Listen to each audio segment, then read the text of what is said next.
Hey folks, Colin here from Sumthins Recording, and today I want to show you how to mix snare side stick for drums. We're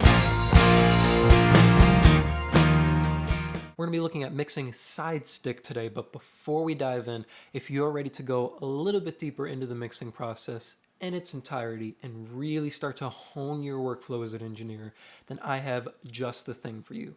It is my 7-step mixing checklist, and it's just a simple PDF that will walk you through the entire mixing process step by step to help you get professional and radio-ready mixes without any more of the hassle and without any more of the guesswork. It is a completely free guide, and you can download it below using the link in the video description.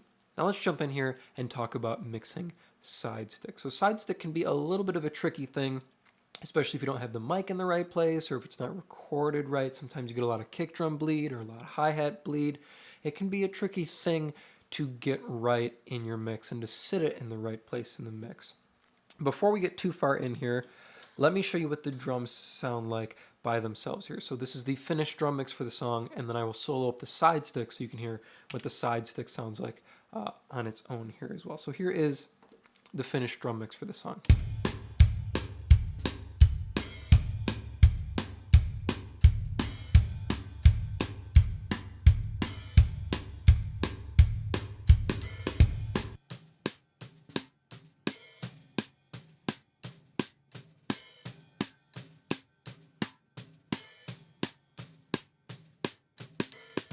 So you've heard our side stick there. Let me take off all the processing now, and you can hear where we started with the side stick. Notice what changes, notice what we get frequency-wise back, and listen to the bleed that we get back as well. So here's our side stick, no processing.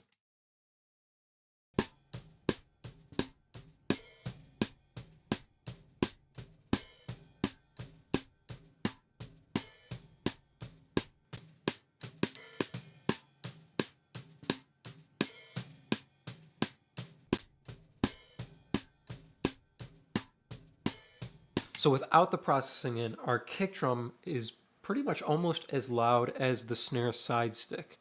That's what we want to minimize. We want to minimize the bleed from our kick drum, emphasize a little bit of the top end to get some of that click and that attack, and you want to hear a little bit of air, right, as he's hitting the side stick on the snare drum, and you want weight from the actual side stick rather than getting weight from the kick bleed. So that's what we're dealing with here. First thing we have on the top of our snare side stick bus here, you can see we have 3 mics. We've got snare top, snare high, which is just a condenser mic right there next to 57 on the top of the snare, and then a snare bottom mic underneath the snare. Those are balanced here, and then they're running into the snare bus here. And the first thing I have on, which really isn't doing much, if anything, is a limiter just to catch any kind of peaks if we have any that go through. You can see it looks pretty consistent almost all the way through, but there's a couple things that jump out here and there. And I just kind of threw this limiter on the front of it to see if there was anything jumping up over -12. I'll hit play here. You can kind of watch. We probably won't even be close to -12 here, but I put this in kind of as a safe hold for me.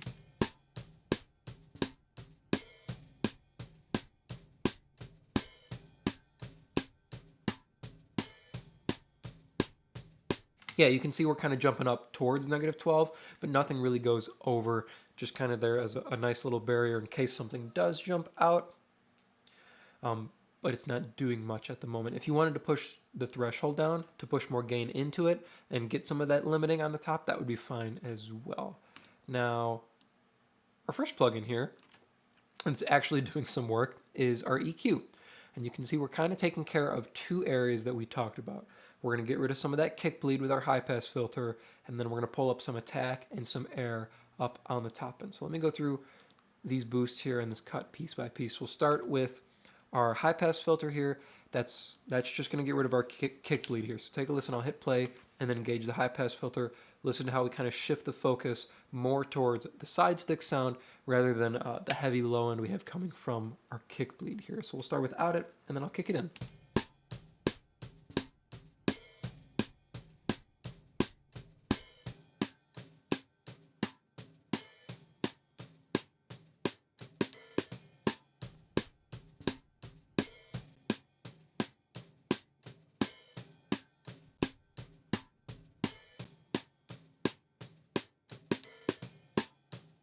This move here just focuses our frequency range onto the actual side stick itself. It removes that low end that we're getting from the kick drum and makes sure we're focusing in on the side stick, which is what we want, because this is a spot mic, right?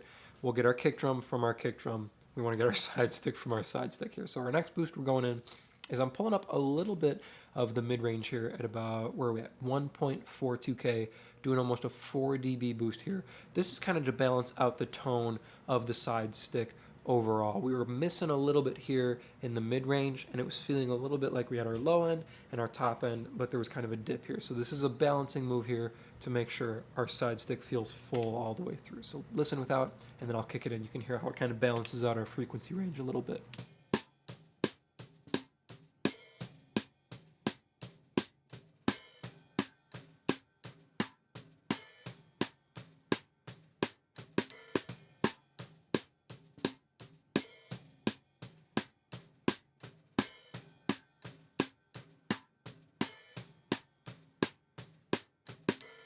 So with that boost there, we're making sure our side stick's not lacking anywhere in the frequency spectrum, so it doesn't get overwritten by any guitars or any kind of bass that's sitting right here.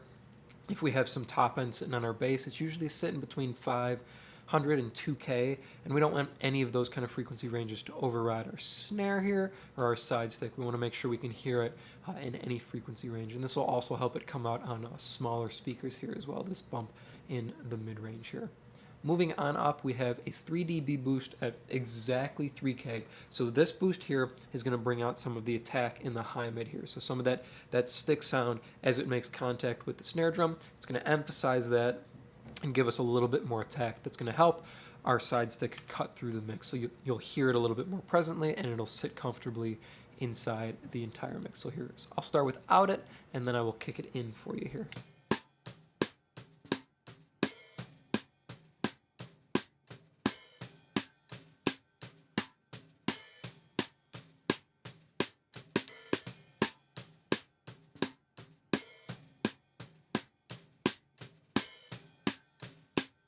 You can hear it's just a 3 dB boost at just 3K on just the snare side stick here, but it feels so much more present once we kick it in. It feels like a huge volume boost. It pushes our snare out front a little bit more, so it doesn't feel like it's sitting back farther. That's what we want here, and that's going to make sure it sits comfortably with our kick drum when we put our overheads in, and of course our guitars and bass and vocals and things like that. It's going to make it feel competitive inside our mix, because it's kind of sitting like a metronome, right? Helping keep everything in time in a track like this, right? Where you have your kick and then side stick. These are things that are kind of keeping time like a clock, and you want to hear that, whether it be a little bit further back in the mix, or if it's there prominently being a heartbeat for your mix, right? Last boost we have here on our EQ is a 5 dB boost about at exactly 8K now. So this is going to give us some air, and it's going to open up our side stick a little bit. So it'll go from feeling a little bit more dull to feeling a little bit more alive. Take a listen without, and then I will kick it in.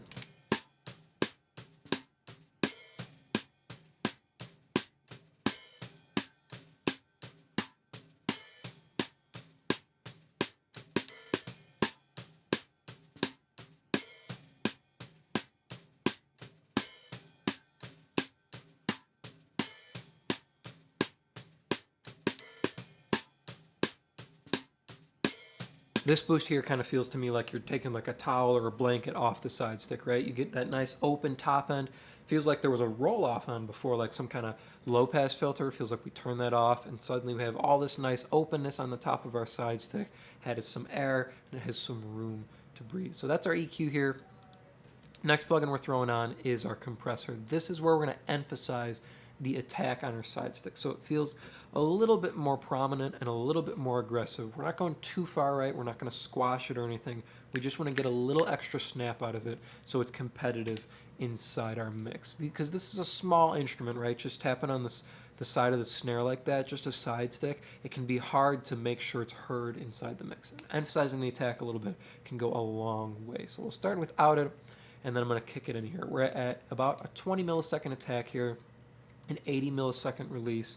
So it's a medium fast attack here, but we're making sure we have room for the initial transient to pop through, and then we have our attack set, so it lets go. We hear a little bit of the sustain, but mainly it's letting go before our next side stick hit, so we're not stepping on the next transient there. 3-to-1 ratio, so we're not going too aggressive here. And then you'll see how much compression we're doing as we throw it in here.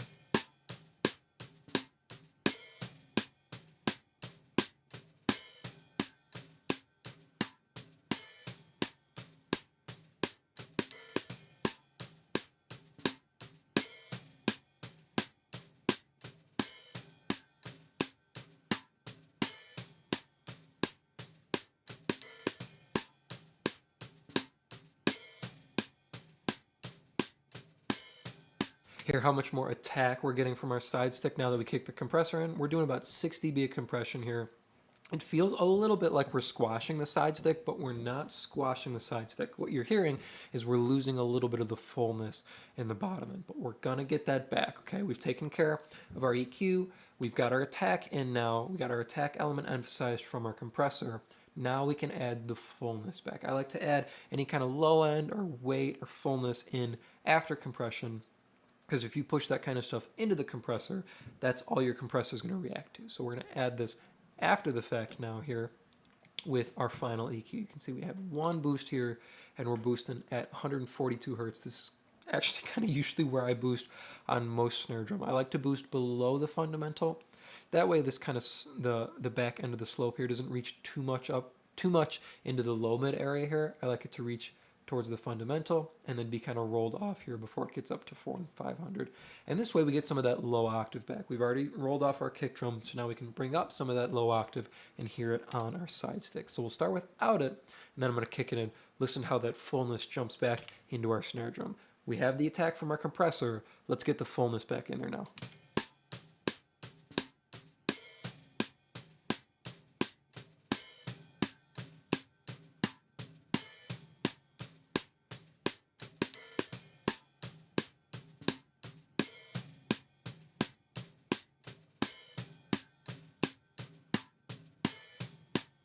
So now we have the fullness and we have that weight on our snare side stick without having so much bleed from the kick drum. We get a little bit of our kick drum back, but that's okay. It doesn't feel as prominent as it did before. Let me do one more full A/B here of all our plugins.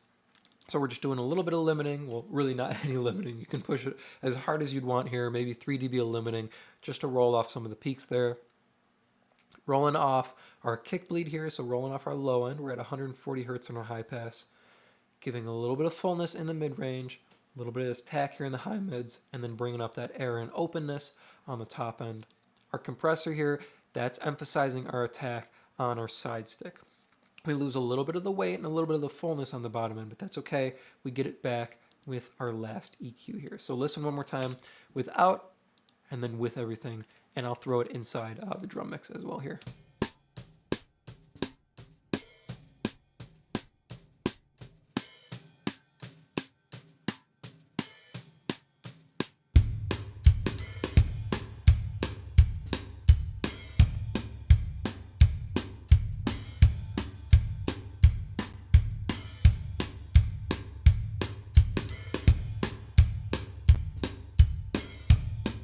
You can hear without the processing in, our side stick struggles to feel competitive with our kick drum, especially inside just our drum mix. Now you can imagine if we put the rest of our instruments in, our bass, or we have some bongos and sleigh bells here, with all of that in, without the processing, our snare side stick would disappear pretty quickly inside our entire mix. So here, just a little bit of limiting, a little bit of EQ, a little bit of compression goes a long way to make sure our snare side stick is competitive and heard inside our mix.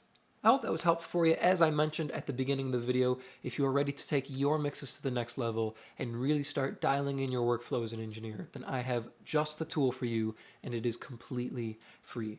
It is my 7-step mixing checklist, and you can download it below to start creating more professional mixes in less time. Thank you so much for watching, and I will see you in the next video.